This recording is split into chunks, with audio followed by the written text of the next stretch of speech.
আসসালামু আলাইকুম। কেমন আছেন সবাই? আশা করি সবাই ভালো আছেন। আলহামদুলিল্লাহ আমিও ভালো আছি আল্লাহ পাকের অশেষ কৃপায়। যে যেখান থেকে আমার এই ভিডিওটি দেখছেন সবাইকে আন্তরিক মোবারকবাদ। যদি আমার এই ভিডিওটি ভালো লেগে থাকে প্লিজ চ্যানেলটি সাবস্ক্রাইব করবেন, আর অলরেডি যারা করেছেন তাদেরকে অসংখ্য ধন্যবাদ। আমার বিশ্বাস এই কাঁঠালের বিচির ভর্তা সবাই খেয়েছেন, হয়তো এভাবে খাননি, তবে আমার একটা অনুরোধ থাকবে, অবশ্যই এভাবে ভর্তা করে খেয়ে দেখবেন। এখন আমি এই কাঁঠালের বিচিটা সিদ্ধ করে নেব, আর সিদ্ধটা অবশ্যই একদমই নরম করে করতে হবে যেন শক্ত না হয়। আমি রাইস কুকারে দিয়ে দিলাম। আগে আমি গরম পানি করার জন্য রাইস কুকারটা অন করে রেখেছিলাম। এখানে আমি পেঁয়াজ কুচি আর রসুন কুচি করিনি, মরিচ এখন ভেজে নেব এবং এগুলো আলাদা আলাদা করে রাখবো।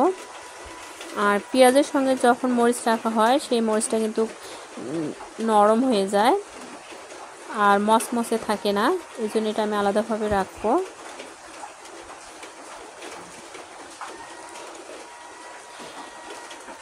আমার পেঁয়াজ রসুন মরিচ সব কিছু ভাজা শেষ। এখন আমি এই সিদ্ধ করা কাঁঠালের বিচিটা তেল দিয়ে ভেজে নেব।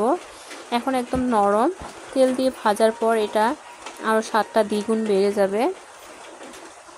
ভালো করে ভেজে নিতে হবে, একটু শক্ত শক্ত করে ভাজতে হবে। দেখুন এরকম হয়েছে, হয়তো ক্যামেরায় বোঝানো যাচ্ছে না এর পরিবর্তনটা। এখানে কিন্তু অনেকটাই পরিবর্তন এসেছে, অনেকটা ঝরঝরে হয়েছে। এখন এটা আমি শিলপাটায় বেটে নেব। আমার বেটে নেওয়া শেষ। দেখুন এরকম হয়েছে। এখন আমি ভাজা মরিচ রসুন পেঁয়াজ এগুলো এখন আমি ভালো করে ডলে এখানে দিয়ে দেব।